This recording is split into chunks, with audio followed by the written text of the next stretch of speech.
Hello, my name's Brent Darroch, and I'm about to be interviewed by Bobby Fazio.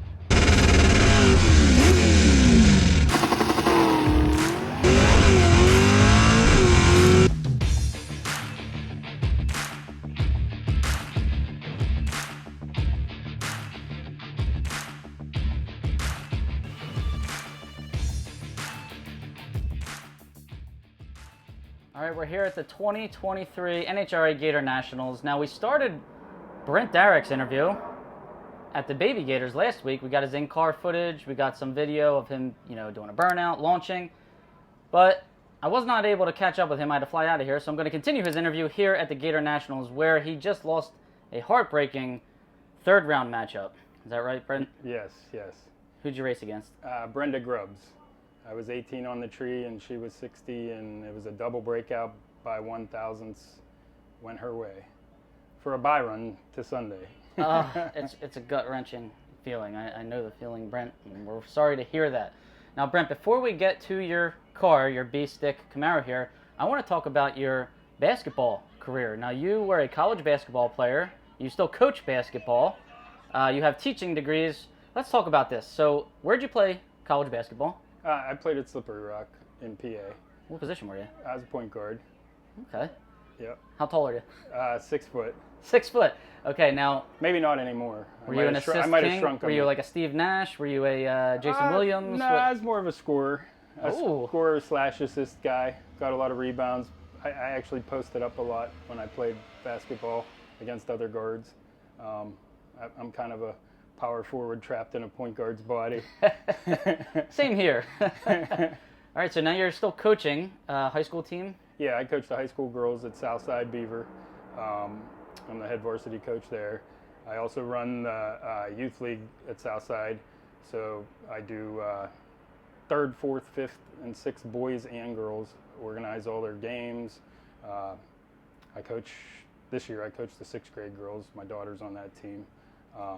But in the years past, I've coached 4th, 5th, 6th boys and a girls team and the varsity all in the same season. So you are a busy man, and on top of that, you have an automotive shop as well, right? I do, yes. I own Brent Darroch Motorsports.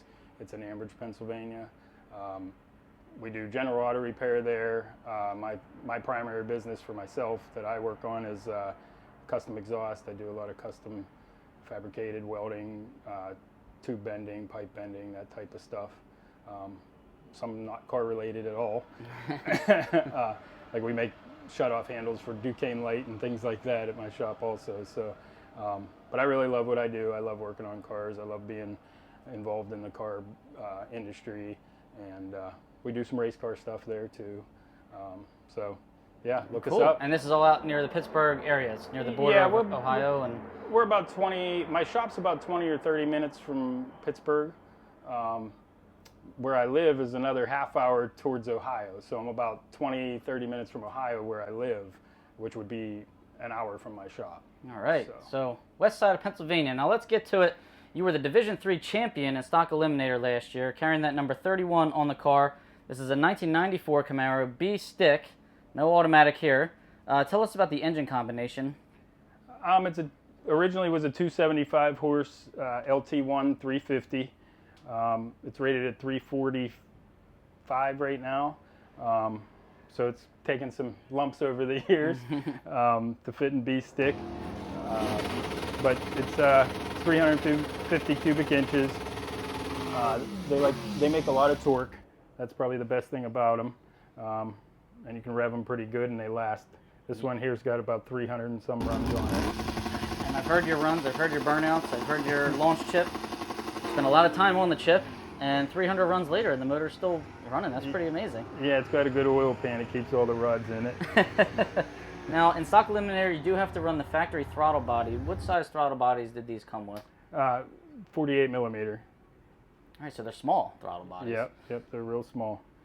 They have pretty good intakes. The throttle body is really what limits them. That's the restriction. Who builds the engines? Jim Evanuik does all my machine work and assembly work. We actually have a new one getting built right now. I was hoping to run this one at the Gators here and then go home, change it, and be ready for the Indy points meet with the new stuff. Okay. So then we'll freshen this and I'll have a spare. So. Now you purchased this car out of college or high school? Yeah, right out of high school. I bought this while I was in college. In the year I was going to college. So I've owned it since I was 17 years old. I ordered it and it took about a year to come in. I bought this brand new. I think it has 1,074 miles on it, if you look in there. So you turned it into a race car pretty quickly then. Yeah. I bought it on a Wednesday, went to the drag strip with a friend of mine. He's passed now, Teddy Rebich. Him and his father drag raced a lot. And funny story about it is I bought it and then we went that Friday night and I raced it in trophy class with him riding next to me. And I ended up winning the race. Wow. So my first time ever at Keystone Raceway, I win. And I'm like, yeah, man, this is the easiest stuff ever. I love this sport. So then I started bracket racing it, pretty heavy every weekend for a few months. And I actually saw Gary Russell with his stick Firebird doing big wheelies one weekend at Quaker City. And I said, man, I want that. So shortly after that, I talked with Gary, met him, and started building this thing into a stocker right away. So it didn't have very many street miles on it, but it's had a lot of trips down the drag strip. Now it's a stick shift combo. What kind of clutch and transmission are you running? I run a G-Force 4-speed. As far as the clutch, it's a McLeod clutch, and we do a lot of the technology in-house on that. What size disc are you running? I run an 8-inch disc. Okay. Yep, and it lives pretty good now. Once you get it set up right, it doesn't have to come out. I take it out about once a season, so it lives pretty good as long as I don't do anything silly. Now with a high torque motor like this, you probably run some counterweight with it, and I would assume you're leaving at a somewhat low launch RPM. Yeah, I leave around 6,000 RPMs, and I actually run my clutches almost all on counterweight. I don't use a lot of bass in my car. I feel it's more consistent that way. For me, I know most guys like to rev them up and run a ton of stuff and bog them off the starting line. For some reason, that's never worked with me or this car. So I do it a little bit differently, more like a comp car's clutch. That's pretty much how I run mine. Yeah, and I think that's the way, a lot of people are running them nowadays, and I mean, maybe I'll switch to that eventually. I got something that works, and I just don't want to get away from it. What kind of rear's in the car? It's got a 12-bolt KTRE in it. It's got Mosier axles.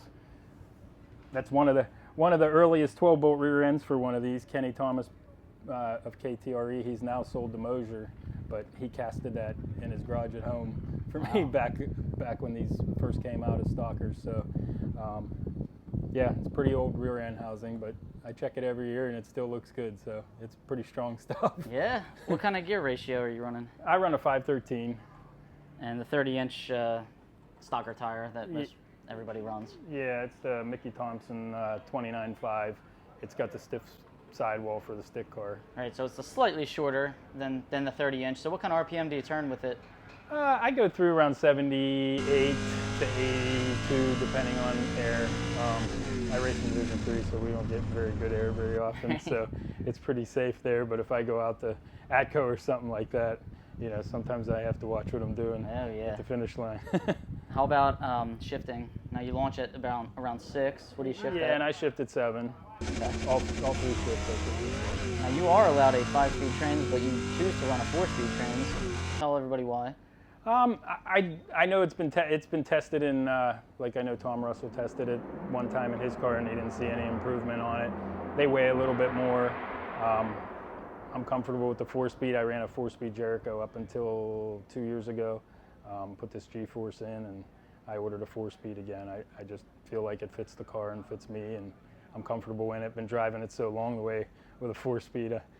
I wouldn't want to have to remember another gear. Another gear, right? Now, what's the quickest elapsed time you've had and the fastest mile per hour? I've gone a 10:28 with it before, and 133 was the best mile an hour I've ever gone. Okay. Now, on B-stick, what's the index and minimum weight you have to run? It's 1120 index, and minimum weight is 3100. I've been going across the scale around 3170 all weekend. All right, so nice little cushion there, 70 pounds over. You don't want to hit the horsepower triggers, we'll say. A lot of people have been kind of protecting that this week here in Gainesville air. Where are you headed from here? Well, I think I'm going to try to go to Indy Points meet, and I'd like to register for Charlotte. I think I'm going to do Charlotte's national event next. I had a really good time at the national event. I really like the national event tree. It's pretty friendly. You were knocking the tree down this weekend. A lot of teen lights there, even a teen light in that last round. So I would stay right there. I wouldn't change a thing. You sure you want to take this motor out? I know, I'm scared too. It's been really good. It was really good last year. It's gone a lot of rounds, but it's making me nervous leaving it in the car. Usually I freshen it every year, but the past 2 years I haven't, just because it's been good and everything's been working. I hated to change anything, but I think I'm going to have to. It's going to force me to. Well, it's running good. Car's running good. You're driving very well, and we hope to see you out there. You're a gold card holder, right? Yes. I mean, winning Division III last year, so you can race as much as you want, whenever, wherever, and it's free, right? Yes, sir. Oh, that's yes, the best part. And I can enter last minute for the national events, which is really awesome. So. Oh, excellent. I'm going to try to take advantage of that this year, and hopefully we turn some win lights on. All right. Well, we wish you a lot of luck, Brett, and we know a lot of win lights are in your future. So thanks for joining us. Take care. Thanks. See you.